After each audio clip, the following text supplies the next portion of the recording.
वो अजीब अजीब सवाल पूछ लेते हैं आपसे। जैसे यही कि मान लीजिए तैयारी करने के समय आपको किसी से मोहब्बत हो गई थी, प्रेम हो गया था। मैं जानता नहीं हूं आपके बारे में, आप इस भाव से मत देखिए कि अरे इसे कैसे पता लग गया, मुझे नहीं पता, एकदम नहीं पता। आपके चेहरे पर चोरी पकड़ी गई वाला भाव आ गया, तो मैं नहीं जानता, ना मेरी रुचि है जानने में आपके बारे में, ठीक है। मतलब कोशिश कर रहे हैं, लेकिन होगा होगा, चिंता ना करें। तो मान लीजिए सवाल ऐसा पूछते हैं इंटरव्यू में, क्योंकि वो पूछते हैं कई बार इस तरह के सवाल कि आपकी शादी हो गई, नहीं हुई, क्यों नहीं हुई, 32 साल के हो गए, शादी क्यों नहीं की अब तक, प्रौढ़ विवाह क्यों करना चाहते हो।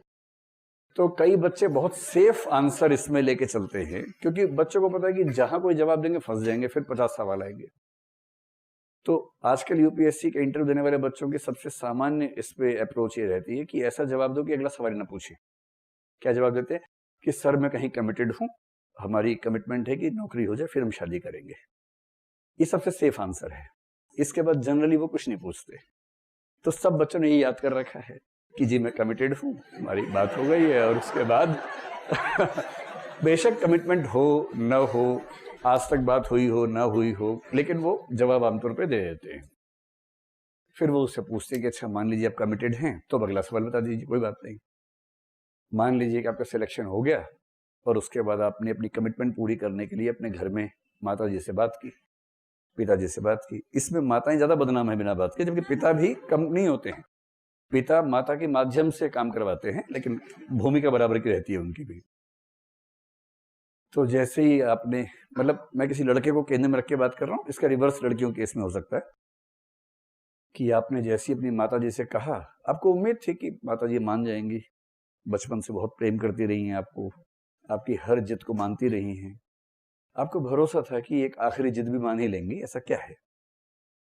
लेकिन जैसे ही आपने कहा, वो क्रुद्ध हो गई, फुफकारती हुई उठी और उन्होंने बहुत गुस्से में कहा कि बेटा अगर ये तुमने बकवास की तो आज के बाद तुम्हारा मुझसे कोई संबंध नहीं, मेरा मरा मुंह देखोगे तुम।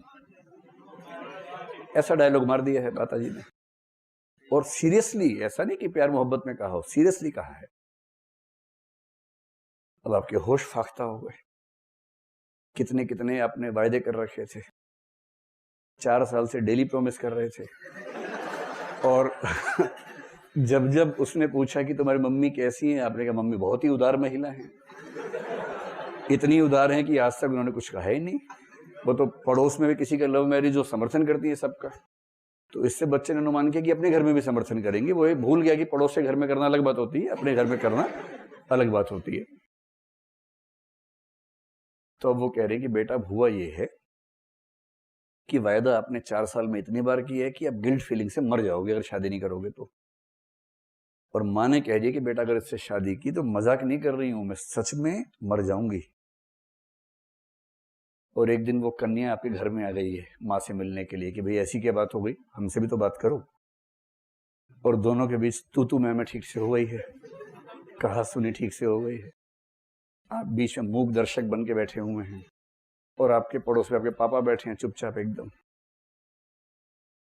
अंत में नायिका ने कहा, नायिका समझ रहे हैं, हाँ, जो जिससे आपने वायदे कर रखे थे।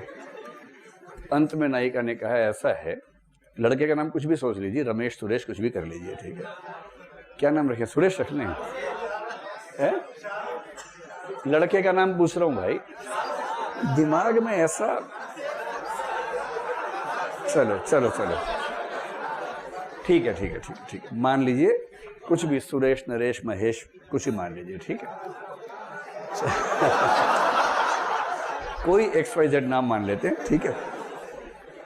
तो उस लड़की ने कहा कि ऐसा है रमेश बाबू, 4 साल में आपने जो वायदे किए हैं ना, इसके बाद अब मैं पुलिस की शिकायत करूं, ये करूं वो सब मैं तो कर सकती हूं, उसमें दिक्कत नहीं है। तुम्हारी चिट्ठियां इतनी सारी हैं, प्रमाण मेरे पास बहुत सारे हैं, कम नहीं है, पर उस सब में कुछ रखा नहीं है।